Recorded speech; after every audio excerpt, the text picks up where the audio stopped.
Good morning, good afternoon, and good evening for or wherever you may be. My name is Clay Lowry. I'm the Executive Vice President here at the Institute of International Finance. And I want to welcome you to this call today, which is on basically on a sovereign debt webinar. We wanted to talk about credit rating agencies. So let me do a few logistical issues first, and then we're going to just get right to our program. I'd like to remind everybody that this discussion is on the record, and we are recording it, so and it will be posted later on our website. If you have questions during the webinar, please use the Q&A prompt that you see below on the Zoom, and we'll try to get to those as best as we possibly can. If you're joining us by phone, we're glad to have you. We can't get your Q&As that way, but we're very glad that you're on the call. We're very, very excited to be joined today by two leading people in the credit rating agency group. So first is James McCormick. He's the global head of sovereign and supranational ratings at Fitch. And second is Alistair Wilson. He is the head of sovereign and sub-sovereign ratings at Moody's Investor Services. The reason we put this panel together was when the first African finance ministers and then later the G20 agreed to the idea of a debt service suspension. They said that they wanted to do this for countries during this crisis time from May until December of this year. They wanted to do it on a bilateral official basis, but they also wanted to see similar treatment from private creditors. And over the last few weeks, we've had a lot of discussions with private creditors in the banking community, the asset management community, and beyond, to try to figure out how could you do this if possible. And during that time, a lot of very, very significant issues have come up. We have a letter from our CEO, Tim Adams, to the head of the IMF, the World Bank, and the Paris Club, as well as the G20 that was submitted over the weekend to try to go through some of those issues. And one of the issues is clearly about the countries themselves. A lot of these countries, they want to maintain their market access because they actually rely on private creditors. And they don't want to see what happened is a credit rating downgrade. Well, in order to figure that out, we need to kind of understand how the credit rating agencies look at these issues. And so that's what today's discussion is going to be all about. So thank you very much for joining us. We hope this will be an exciting conversation. And with that, I'm going to turn it over to Sonia Gibbs, who, and most of you know, has been in charge of these issues for a long time here at the IIF, and has been leading us through trying to make sense of everything. So with no further ado, Sonia, let me turn it over to you. Thank you, Clay. That's very kind. I think leading or making our way through a maze might be a better description of where we are now. I just wanted to do a couple of quick scene-setting remarks. You'll all be very familiar with the G20 Debt Service Suspension Initiative, or DSSI, as we'll refer to it, or else you wouldn't be here. So it has tasked official bilateral creditors to agree to suspend debt service payments for in-scope countries. There's a lot of debate over what those in-scope countries are, but it boils down to those IDA countries that are not in arrears, plus Angola, more or less, both principal and interest between May 1st and December 31st of this year. And this is not mandatory. The borrowing country needs to request it. It's not a restructuring. Unpaid interest will be capitalized, and the suspension is based on the principle of net present value neutrality, or NPV neutrality, which I think we'll be discussing quite a bit today. So private creditors are called upon to participate on comparable terms. And the devil, of course, is in the detail. What does it mean to have comparable terms? And it's another determinant of what goes into the ratings discussion that we're going to get to. And then just briefly on the IIF, as many of you know, we've been working for decades on sovereign debt crisis prevention and resolution. We have a set of principles that call for good faith negotiation among borrowers, creditors, and the official sector, comparability of creditor treatment, and transparency on all sides. And it's been a big issue in these discussions, the lack of understanding about who's lent what to whom and for how long. So we bring together private creditors to meet with the Paris Club of official creditors on an annual basis, rather more frequently this year. And building on this work, as Clay said, our president and CEO, Tim Adams, has written to the heads of the IMF, World Bank, and Paris Club to express support of the private sector for the aims of the DSSI, but also articulate these key concerns, especially around NPV neutrality and market access. So one big question on the market access in particular is, what are the market implications for borrowing countries who ask their private creditors for forbearance? And will doing so trigger downgrades and defaults, making future market access harder to get and more costly. So it's fortunate that we have James and Alistair with us today to walk through all of this. And we wanted to start with a couple of preliminary questions for you both, maybe to help set the scene here. So the first one is around, definitions. When you look at what's being asked or called for, you hear moratorium, you hear suspension, you hear forbearance. So from a ratings agency perspective, are there differences between a standstill provided by official creditors and private creditors? Yeah, thanks, Sonia. Well, there's definitely a difference. I think the difference for us is who the creditors are. I'm going to run through a couple of slides in a few minutes, and I think one of the key messages that I'll try to deliver is it really depends on who the creditor is. So for sort of Paris Club reschedulings or debts that are owed to international financial institutions like the World Bank or the IMF, that can affect the ratings indirectly, but probably not directly. So it does make a big difference as to the details of what kind of moratorium or standstill or restructuring, whatever you want to call it and whatever the exercise is, the details of who the creditor is probably the most important thing for us. I mean, the question for us is always, was a creditor paid on time and in full according to the terms of the original documentation? If not, then the presumption for us is that will constitute a default, although we can get into the subtleties around that over the course of the next hour. But yes, the crucial distinction for us is that the creditor in question is the private sector creditor. We don't tend to consider delays, defaults, whatever, on official sector debt as being a default under our definition. To James's point, it can tell us something about the credit and therefore can have rating implications, but they don't follow as night follows day. The moratorium is designed to address short-term liquidity concerns, which is the point of this short-term moratorium, and stop them becoming a risk to solvency. So why should it necessarily have credit ratings implications if it's only a short-term fix? I think, it goes back to what Alistair was saying. It's pretty binary in the sense that, bond payments are due on a scheduled date. If they're not made, our first instinct is to call that a default of one sort or another. So it's not a very sort of nuanced interpretation of either the cause of the default or mispayment or any other aspect of it. I think it's, at least in terms of that specific payment, it's pretty straightforward for us that we would consider that to be rating relevant and probably lead us to be thinking about whether a restricted default is an appropriate reaction to it. For us, we have a slightly different approach in that we don't have a selective or restricted default rating. Our ratings at all levels always speak to the loss that we expect investors to occur or the probability of default. So there could be a difference in rating implications between a very limited default. We would still call it a default, but that wouldn't appear in our rating scale at all. It would simply appear in our default studies ex post. There could be a difference between a default which was limited, simply a liquidity halt, if you like, in order to tide through a difficult time, with debt service then resumed. If we thought that likely to be so, then our loss expectations would be relatively low and the rating would be relatively higher. And we're talking about ratings generally in the CAA for us, CCC for S&P and Fitch, but there are losses which are consistent with B2 or B3 ratings. Whereas if we actually thought that this was simply the tip of the iceberg and that there were more losses to come later on, then we would be expecting higher losses and the ratings would be lower. So the scenario does make a difference to the rating consequences.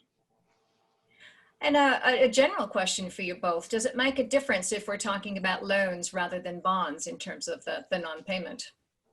Yeah, I mean, for us, the bond payments are really still the focus. The loans are sometimes harder for us to track. There's not as much transparency around the data set, so it's more difficult to get the information. The bonds are what we attach the ratings to. So we rate the issuer, we rate the government as the issuer, and then we rate the specific bond as the issuance. So there's a rating attached to the security. We don't really have that same exercise for bank loans. So for us, it really is very much a focus on the securities.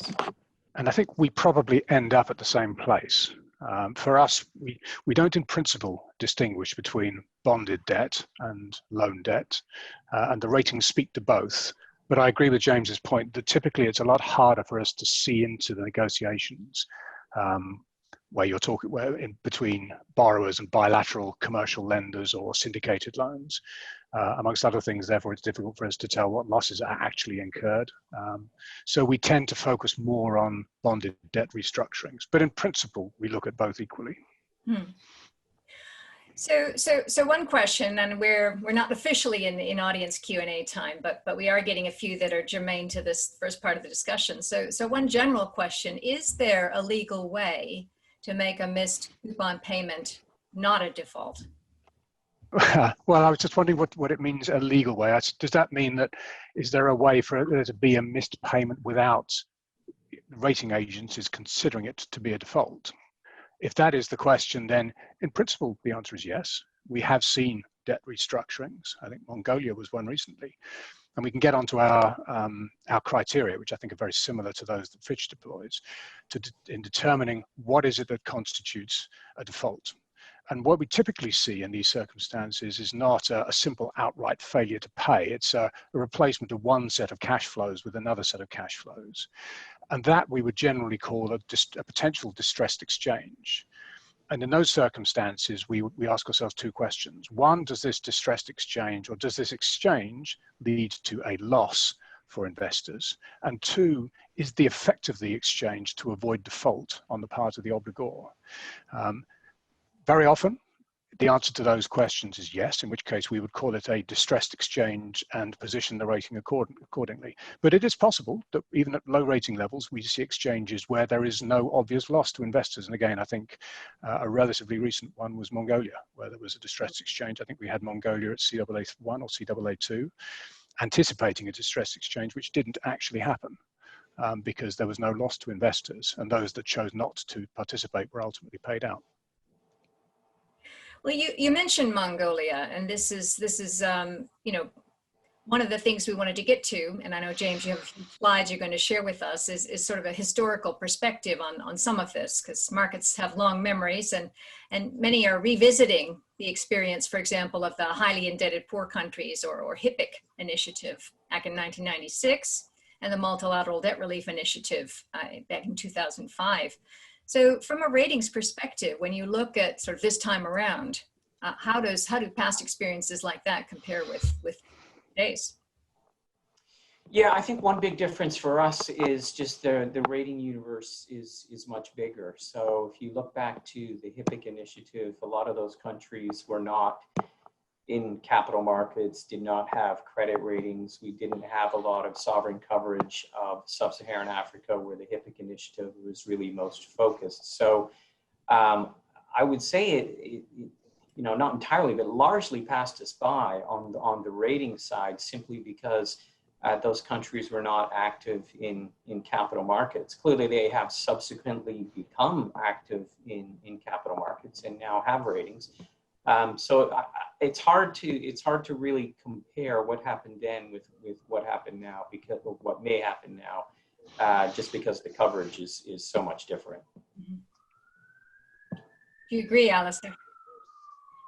Yes, I do. It's interesting. If you look at the countries which were subject to HIPC, or indeed those which were subject to the MDRI or the debt reduction facility, the IDA debt reduction facility, which had been in place for longer, most of those have become rated in the last decade, maybe 10 to 15 years. Obviously also, and I'm sure you'll get into this, a significant one thing to bear in mind with HIPC was it related to official sector debt. There was, I think, an expectation that the commercial sector would participate on similar terms, and I think that's what the debt reduction facility was intended to achieve. But certainly in the way it was implemented, it was very much official sector led. Well, we have a great number of questions piling up, but I wanted to ask you, James, I know you'd put together a few slides to share with the group, so maybe that'll kick us off and do a bit more scene setting. Okay, great. Thank you, Sonia. So maybe we can just pop up the first slide. There's only 3 slides to run through. What I really want to spend, and I'll go through this fairly quickly because I think we do have a fair number of questions I can see at the bottom of the screen already. I want to run through some of the considerations around the assignment of default ratings, and in doing that, hopefully provide some guidance as to how we're going to be thinking about this DSSI initiative. And we've already started along this conversation, but it's important to really think about 2 distinct circumstances that we'll be analyzing as we go through this. First is the commitment of the G20 itself, so the suspension of the debt service payments to G20 governments as creditors, largely to export credit agencies. And then the second is this possible participation of private sector creditors, and our focus clearly being on bondholders, as we've already kind of indicated. So there's 3 messages that I want to leave you with from this key slide here. They're written right across the top, and I'll go into a little bit more detail in the next slide and the one after that. So first is that official or bilateral debt relief is not a default. It could affect the ratings if we think there's an indication of financial distress, and we can certainly talk around the things that we would be looking at. So the G20 engagement with debtor countries in which the payments are suspended this year or restructured, paid over the next 4 years, that is not a default according to our definitions. Second, we use the same terminology as Moody's. It's distressed debt exchange. A distressed debt exchange is a default as long as 2 conditions are met, and I'll go through them in the next slide. So it's important for the possible extension of this G20 initiative. This is probably where it's going to end up, is in a discussion around a possible distressed debt exchange. And then the final point on the right-hand side, Sonia's already mentioned net present value. For us, NPV neutrality is just not a consideration in how we think about distressed debt exchange, and neither is the whole concept of whether or not it's voluntary. So if we have, in essence, if we have an NPV neutral exchange and it's entered into on a voluntary basis, it really doesn't make a difference to us in terms of how we think about it from a rating perspective. So this one's a little bit dense, and I won't go through the whole thing, but it's intended to give you an idea as to a little bit more clarity around what is a default, what's not a default, and how we think about distressed debt exchanges, because the distressed debt exchange is probably going to be key if this initiative makes it to the private sector. So if you look at the top left, a default for us, pretty clear, missed payment on a bond or a distressed debt exchange. And I would encourage people to go to the website, read the criteria, because this is very much an abridged version of what we consider a default to be. So it's certainly not comprehensive. If you look at the bottom left, there's a little description there of what a distressed debt exchange. And this is likely how we're going to be thinking about any private sector involvement. We'd be thinking about payments missed for the remainder of the year, bond payments that could be missed for the remainder of the year and repaid at a later date. That is certainly a debt exchange, and whether or not it's a distressed debt exchange depends on 2 criteria. One, is there a material reduction in terms? And for us, that means a change in either the principal repayments or interest payments, or a change in the date of those payments. That's sufficient for us to say there's a material change in terms. And then the second, as a similar definition to what Alistair mentioned earlier, is the exchange needed to avoid a traditional default? So in the absence of the exchange, would the sovereign miss the payment anyway? And so that's clearly a judgment that we have to make. That's a judgment that the rating committee will have to make. And then finally on this slide, just on the bottom right, distressed debt exchange is a typical rating path to a DDE. So we take the rating down to single C at the point at which we think default is imminent. So that's when we've looked at the exchange, we kind of think that that is going to be, it's going to meet the criteria of a DDE, a distressed debt exchange. The rating moves to RD, or restricted default, when the exchange actually takes place. So when there's an agreement for that the debt will not be serviced according to the original terms, the rating is put into RD. And then the rating is upgraded from RD when the new terms are agreed. And so we consider the distressed exchange to have been completed. And I should say this, that it sounds like a long and sort of convoluted process, but there's a number of cases where we've had a country in RD and out of RD on the same day for a distressed debt exchange. So this is just to give you a couple of numbers in terms of the defaults that we've recorded, at least since the year 2000. We've had 21 defaults, and if you exclude Argentina's very long 9-year default, they last about 3 months.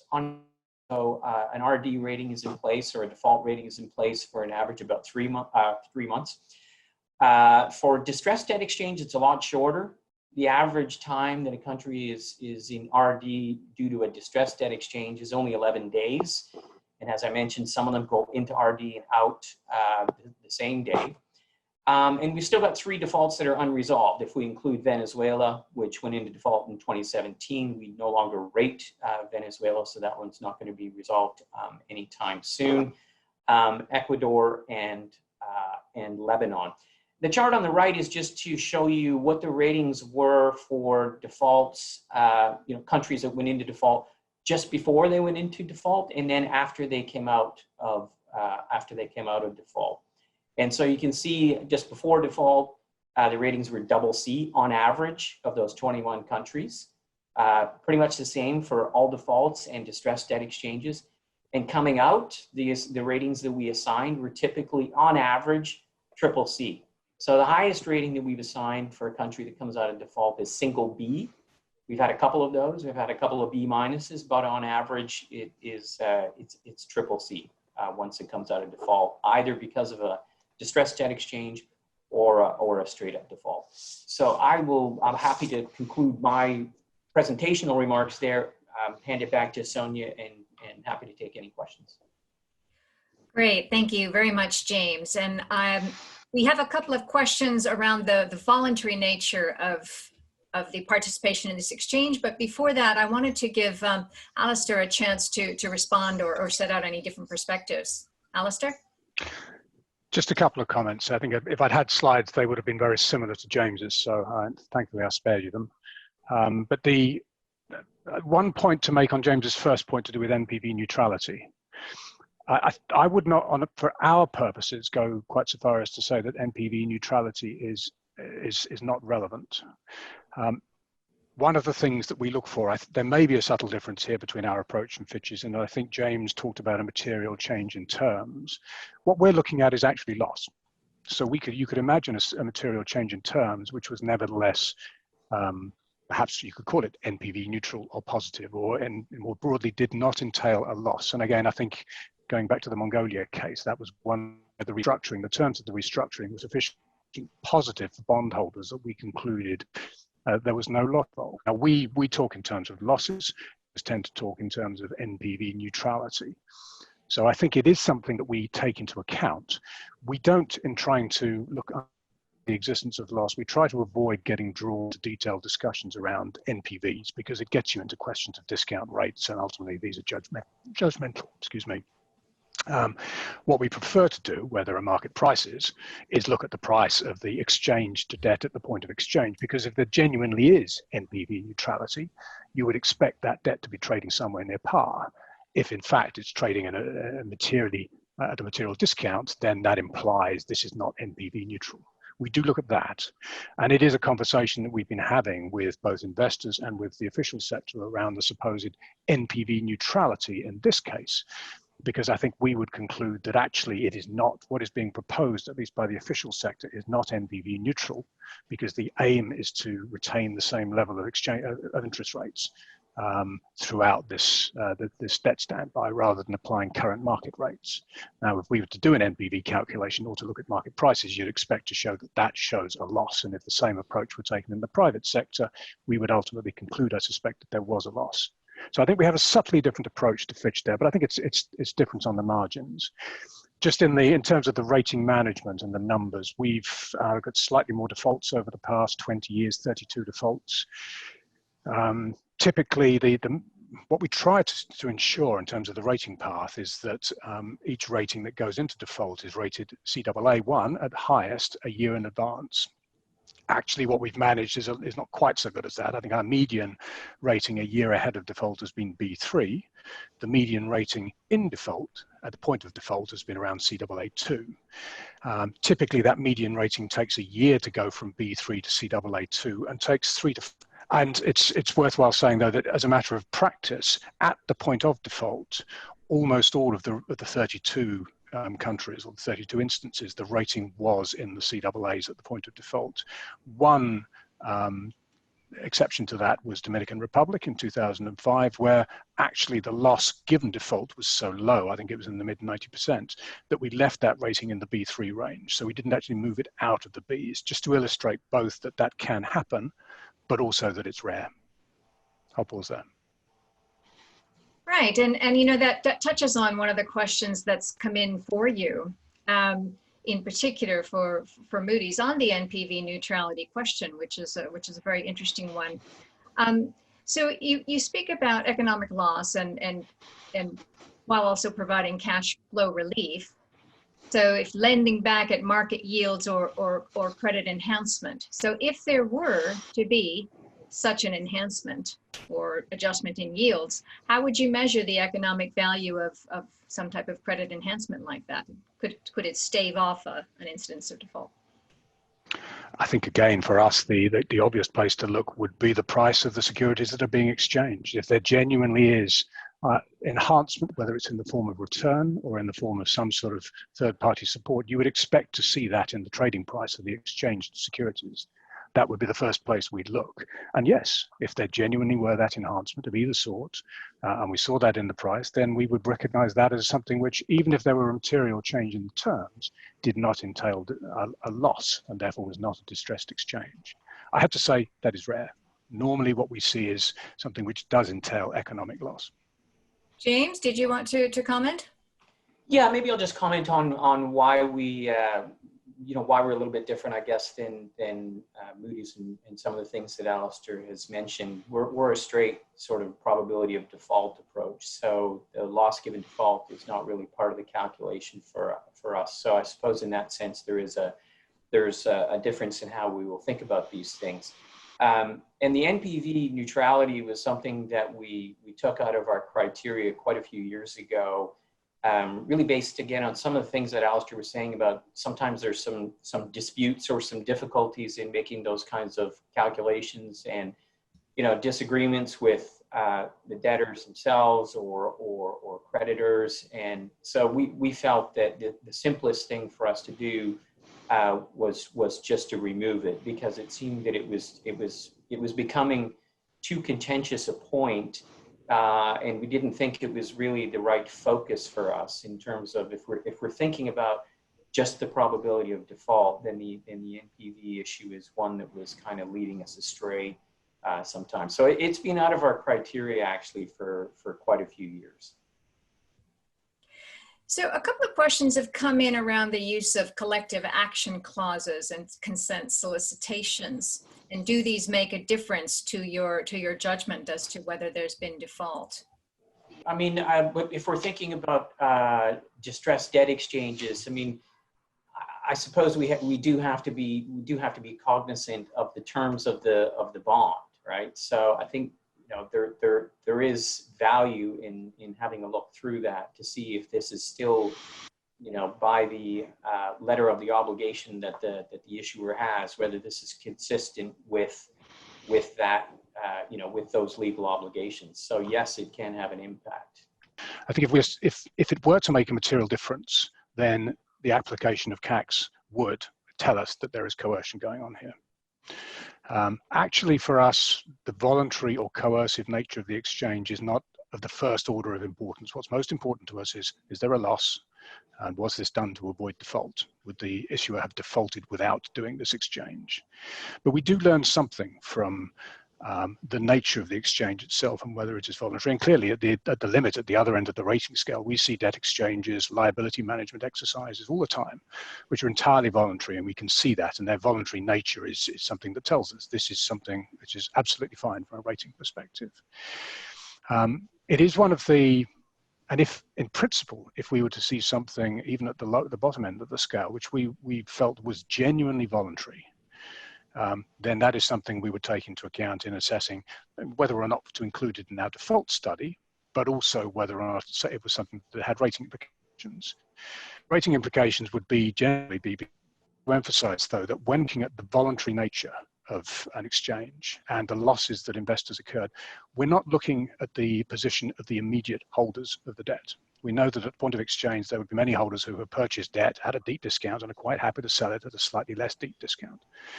We always look at this from the perspective of the original investment holder, which is what can often complicate the conversations we have with investors, because we're often not talking to the right people or we're talking at cross purposes to one another. The question for us is always, if able to exercise absolute free will, would the original investor take with certainty the original cash flow or the revised cash flow? And if the answer is that some or most of them would actually prefer to take the original cash flow but can't, for example, because of the application of collective action clauses, that tells us both that this is not really voluntary, there's coercion involved, but also, and related to that, there is a loss, and therefore this is potentially a distressed exchange. So I think actually that this is very much to the point of this question here. And I think the answer is probably going to be yes here. But following up on something you, Alistair, had said about the distressed exchange in Mongolia, if private participation in the DSSI is voluntary. I should just say we concluded that was not a distressed exchange, so we should call that the exchange in Mongolia. All right. In the Mongolia case, so there does have to be an element of coercion or non-voluntary participation to constitute default. So in the case of Mongolia, yeah. There has to be a loss, and it has to be to avoid default, and that is almost always associated with coercion. You could imagine a position, a situation in which holdouts, those who chose to participate, offer the alternative of amount that you at the point range. So not simply a question of, well, you can opt out and take your chance. Want to cash, you can have the. Now that is to us, that would be more indication of a voluntary exchange and an indication that for those investors that chose, there would be no loss. Now that's very rare, and which is why it's a slightly stylized example. But it is possible to imagine a situation in which this was what we would call genuinely voluntary, and in part because it was associated with zero loss. Right, James. Yeah, I'll just jump in. I mean, we didn't call that a distressed exchange either, the Mongolia case. So we did not put Mongolia into restricted default. And I guess we reached the same answer, but via maybe a slightly different route, in that we didn't think that the missed payment was to avoid a default. So we felt that at the time, I think Mongolia, for us was B- at that time, if I remember correctly. Our assessment was that they had enough in terms of foreign exchange reserves and other, access to other funds that they could have made the payment that was due in a couple of months after we had the committee. So we certainly made reference to all of that in the press release that accompanied the rating action that we took. But that decision not to put Mongolia into default was clearly on the basis of us assuming that there was an exchange here, but because we didn't think it was to avoid a default, it was not, in our view, a distressed exchange. So, I mean, it goes to show you that you can have a low-rated sovereign go through one of these exercises, and it's not a certainty that it's going to result in a default. I mean, maybe I wouldn't want to leave people with that sort of impression that if you're in a sort of B- range or single B range, and you go through one of these exercises, that it's a certainty that the rating will be moving to default. And I think, you know, Mongolia is a good example of that. Mm. So a question on a rather more technical note: could a restructuring bilateral credit trigger a cross default on private credit, so from the official side to the private side, that negatively impacts the rating? Yeah, I mean, maybe I can start. I don't think so. I mean, I'm not a lawyer, so I haven't got the documentation in front of me about what cross defaults onto what. But I think the way we typically look at official sector restructurings is assuming there's no comparable treatment required of the private sector. It's really a question for us of whether or not that this is a sign of financial distress that we need to reflect in the rating itself.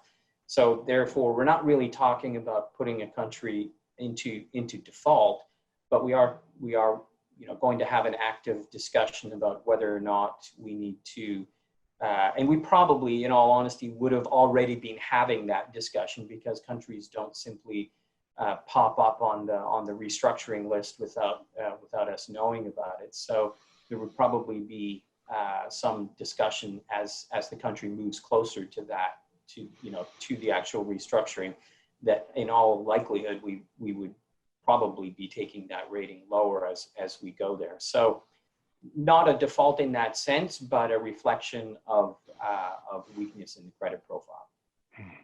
Alistair, you see it the same way? Yeah. Similar, and I think just to add to that, I think as a matter of fact, are there often cross-default clauses between official sector and private sector? I don't know the answer to that. We'd need to look at it on a case-by-case basis.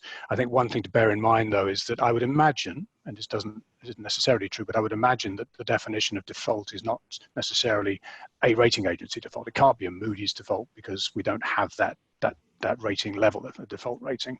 It's typically a different definition of default, and therefore it's somebody else determining that this is a default, which could trigger that cross-default clause.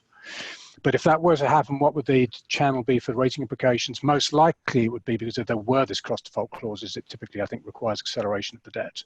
And in those circumstances, you typically then get a default on the accelerated debt, which we would reflect, again, not with an SD rating or an RD rating, but we would reflect it through the expectation of loss to investors through the rating level.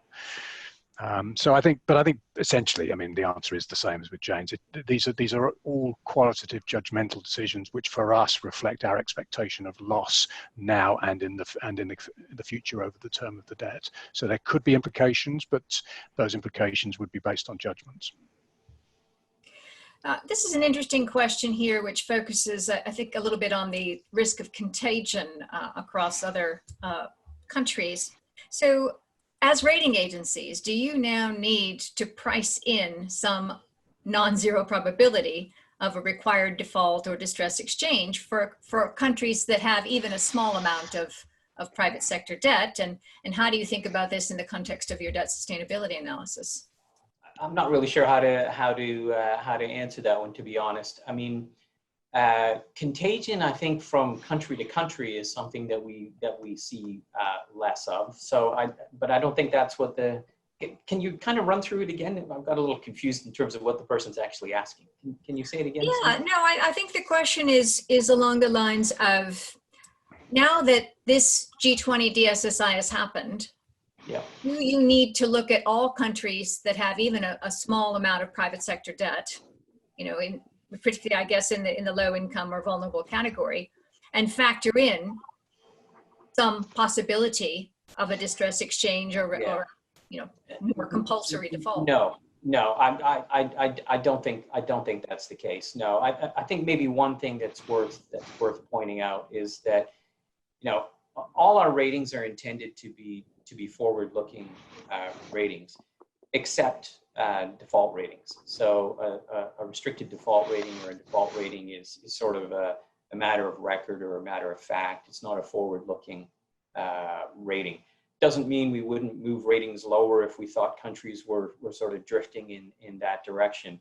But I think the fact that the G20 has put this initiative on the table and is calling for private sector participation, that in and of itself would not be enough for us to start moving ratings lower in the anticipation of private sector involvement. You agree, Alistair? I do, and again, the simple answer is no.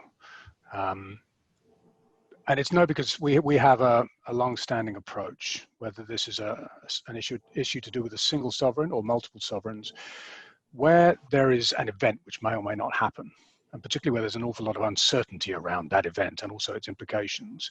We tend not to try to put that in the rating. We tend instead to try to talk about the consequences of that event happening in our research so that investors are aware what the rating, the credit and the rating implications would be if the event happened.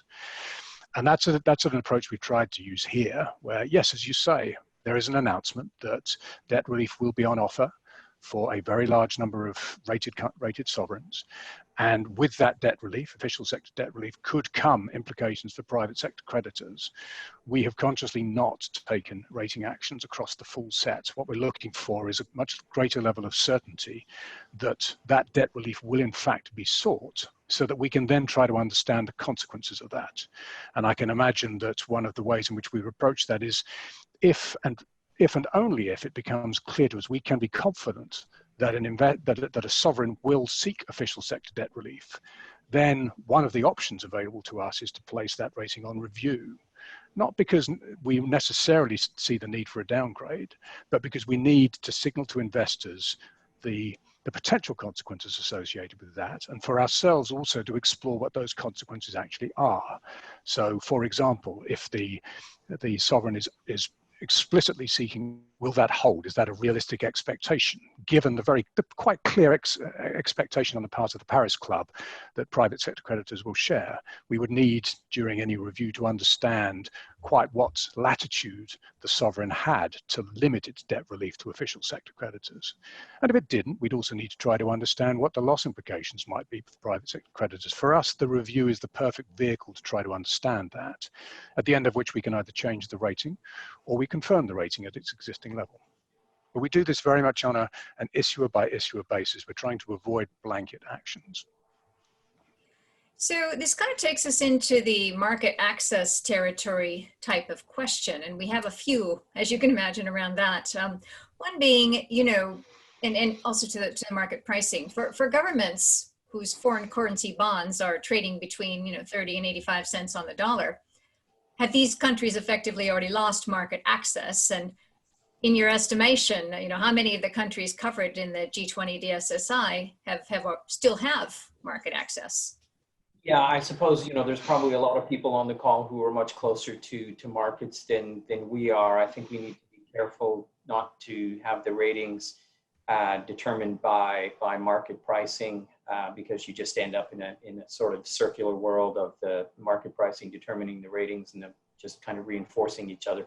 I would say that we have been thinking more about market access issues for lower rated countries, not specifically ones that may benefit from this initiative. I think that market access is really more about the credit fundamentals and how people are reading those, more than concerns around any sort of G20 initiative that may or may not affect private creditors to begin with. So I think, yes, market access is an issue in this environment for lower rated sovereigns, but not necessarily for the reasons that the G20 is stepping forward. Yeah, I again echo that. I think it's a question or a statement I often put back on those asking it, because actually those that know most about market access and those that are determining market access are actually the market, in other words, investors. So it's those best placed to say, does X, Y, or Z have it? Well, I don't know, you tell me. You're the ones that would be determining that. It's actually not a question that we ask ourselves in that sense when we consider a rating. Does this sovereign have market access or not? Partly because it's very rarely as clear cut or as binary as that. What we're asking ourselves is, what near-term payments does the sovereign need to make, and what possible sources does it have for those to finance those payments, and at what cost? And those sources could be classic international investor, via Eurobond, they can be concessional debt, they can be other forms of official sector debt, they can be domestic issuance. There are a host of sources that sovereigns typically have. So the question, does X have market access or not, is not something we typically ask ourselves.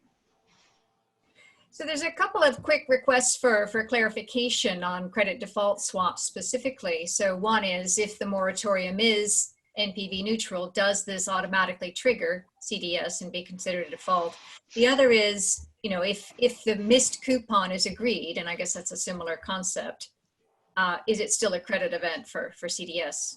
And I think that goes back to my earlier point about definitions of default. And I think it is that determines whether there's a CDS event of default or not. So it's a good example of how there are lots of different definitions of default out there. We have ours, Fitch has theirs, Vista has theirs. A CDS default is not something determined by rating agencies, at least as far as I'm aware. Certainly we don't have any role in it. One general question to you both. This is I guess rather subjective, but what do you think of the calls in the DSSI? I mean, what do you think about this from a ratings perspective?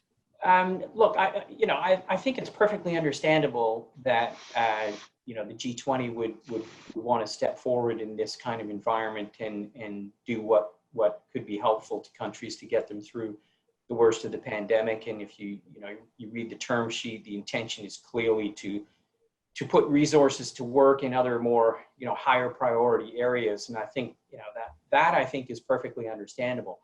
And it's understandable why countries would want to take advantage of that. And it's also understandable why the IMF is engaged in a similar process with some of the poorer countries from their perspective. So, sometimes we do get asked, well, can't you sort of reflect that in the judgments that you make, that actually this is a good thing to be happening, and you want to be part of that.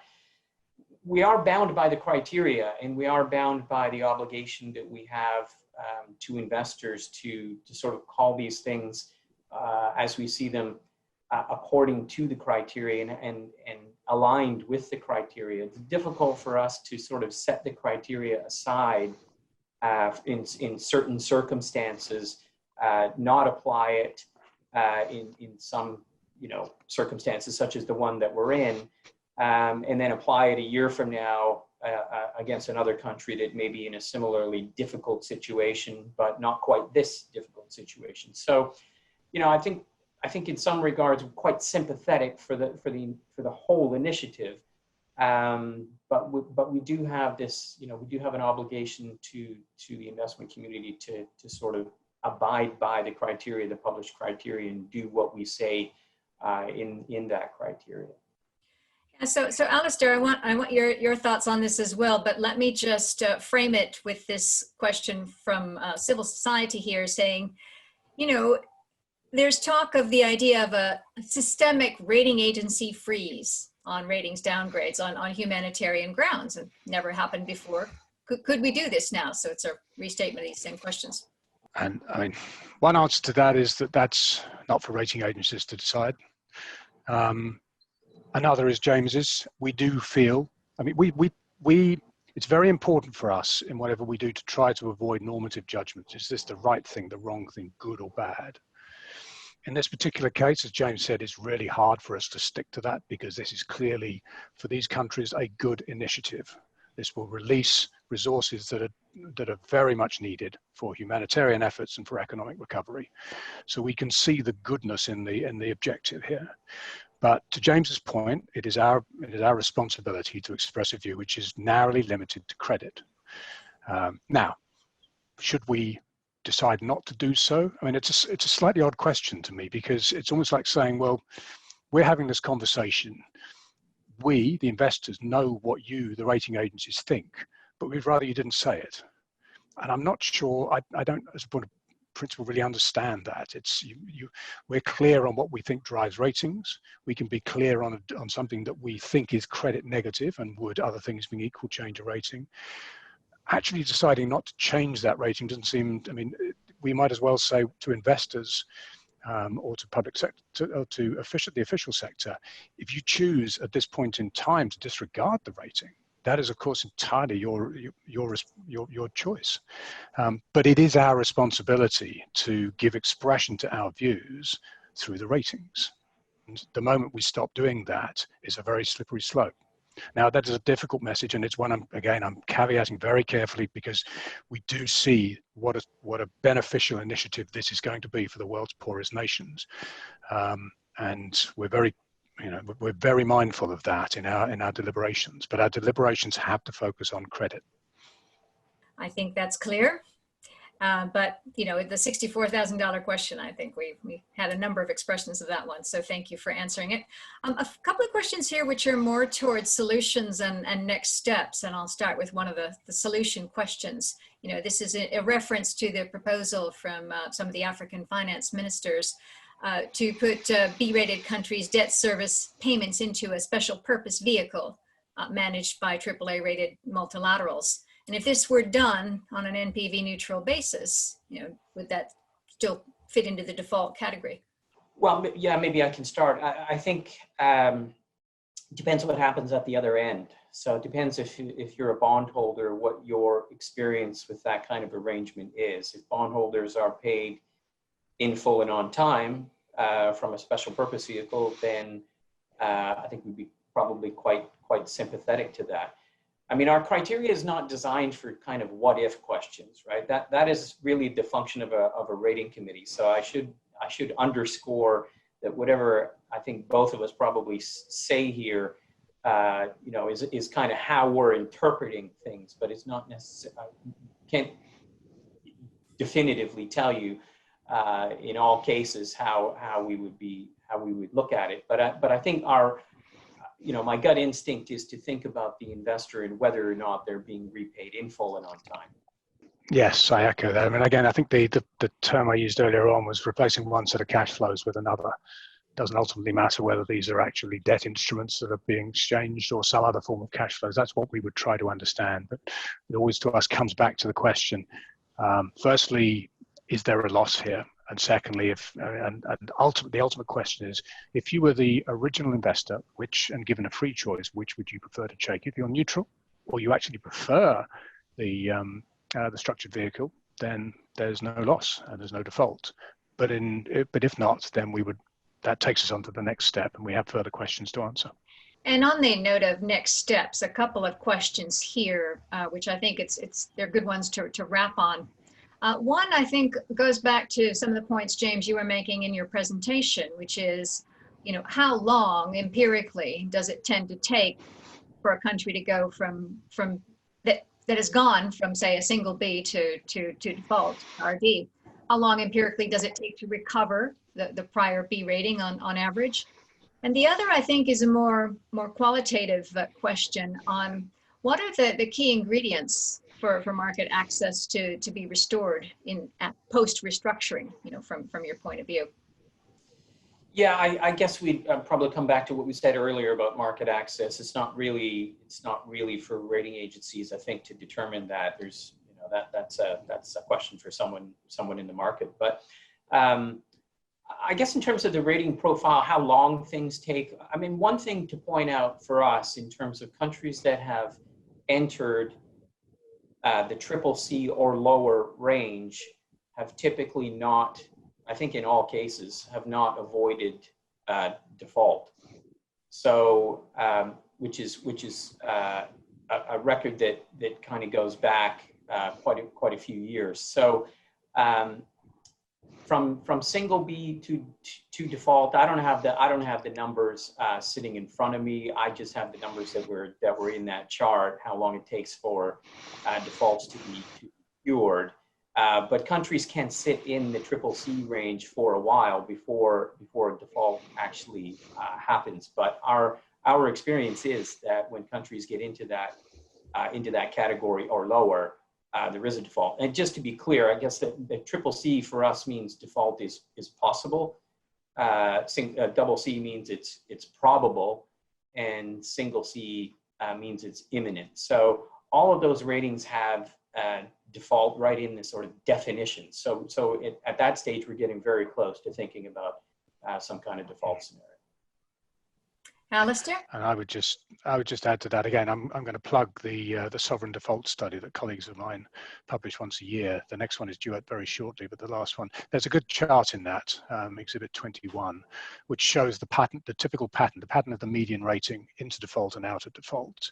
And just to read it to you, 2 years ahead of, this is the median rating, 2 years ahead of default, the median rating is B1. A year ahead, it's 3 years it's B1, 2 years it's B2, 1 year it's B3, and at default it's CAA2. So that gives you a relatively quick path into default. A year after, the median is still CAA2, 2 years after it's CAA1, 3 years after it's B3.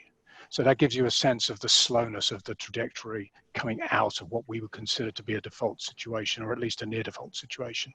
And the rationale for that, again, is it is, I guess to use the phrase, creditworthiness is easily lost, but hard to regain. And that's more from an investor's perspective as well. Unless we can be convinced that the underlying problems have been resolved, then typically we would expect a redefault. That happens very often. We would certainly expect a high probability of default for a number of years afterwards. And that is what we see. Well, thank you. That actually takes us pretty close to the top of the hour. I'm happy to say we've made it through a good many of the questions on the list. There are a few more technical ones that I think we'll refer to you to bilaterally.